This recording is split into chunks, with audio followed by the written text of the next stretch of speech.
Bonjour frères et sœurs en Christ.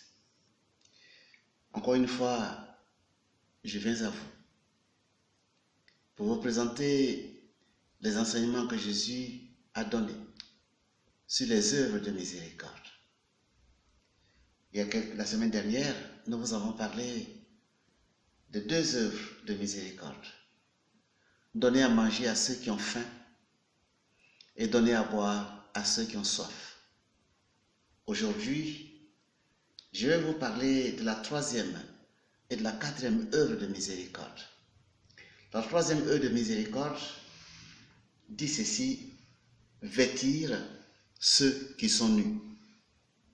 Et Jésus enseigne.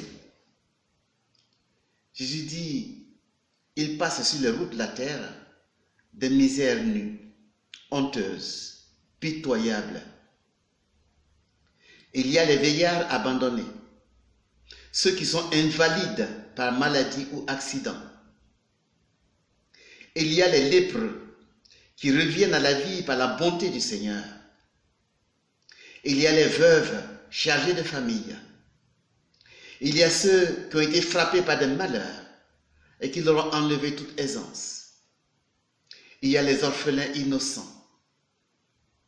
Si je porte les yeux sur la vaste terre, je vois partout des personnes nues ou couvertes de haillons qui protègent à peine la décence et ne mettent pas à l'abri du froid. Et ces personnes regardent d'un œil humilié les riches qui passent en vêtements somptueux, les pieds chaussés de confortables sandales. Humiliation et bonté chez ceux qui sont bons. Humiliation et haine chez ceux qui sont moins bons. Mais pourquoi ne venez-vous pas en aide à leur humiliation, en les rendant meilleurs s'ils sont bons, en détruisant la haine par votre amour s'ils sont moins bons? Ne dites pas: je n'en ai que pour moi. Comme pour le pain, sur les tables et dans les armoires, vous avez quelque chose de plus que ceux qui sont absolument délaissés. Parmi ceux qui m'écoutent, il en est plus d'un qui a su, d'un vêtement mis de côté à cause de l'usure, tirer un petit vêtement pour un orphelin ou pour un enfant pauvre, et d'un vieux drap faire des larges pour un innocent qui n'en a pas. Il en est de même. Il en est un qui est mendiant, qui a su pendant des années partager le pain qu'il s'était péniblement procuré par l'aumône, avec un lépreux qui ne pouvait aller tendre la main à la porte des riches. Et en vérité, je vous dis que ces gens sont miséricordieux. Il ne faut pas les chercher parmi les gens nantis, mais dans les humbles rangs des pauvres qui savent, par leurs conditions, combien est pénible la pauvreté.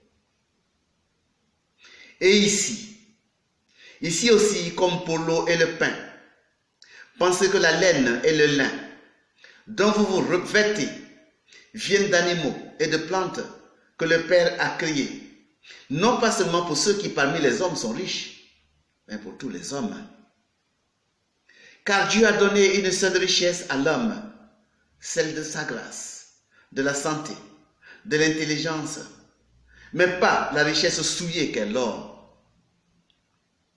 Vous avez élevé l'or du rang de métal, qui n'est pas plus beau qu'un autre, beaucoup moins utile que le fer, avec lequel on fabrique les houes et les charrues, les herses et les faux, les burins, les marteaux, les scies, les rabots, les outils saints du saint travail, au rang d'un métal noble, d'une noblesse inutile, mensongère, à l'instigation de Satan, qui, de Fils de Dieu, vous a rendu sauvages comme des fauves. La richesse de ce qui est saint vous avez donné de quoi devenir toujours plus saint. Non pas cette richesse homicide qui fait couler tant de sang et de larmes. Et donnez comme on vous a donné, donnez au nom du Seigneur, sans craindre de rester nu. Il vaudrait mieux mourir de froid pour s'être dépouillé en faveur d'un mendiant que de se laisser geler le cœur, même sous des vêtements moelleux par manque de charité. La tiédeur du bien que l'on a fait est plus douce que celle d'un manteau de très pure laine. Et le corps du pauvre qui a été recouvert parle à Dieu et lui dit: bénis ceux qui nous ont vêtus. Et que Dieu vous bénisse.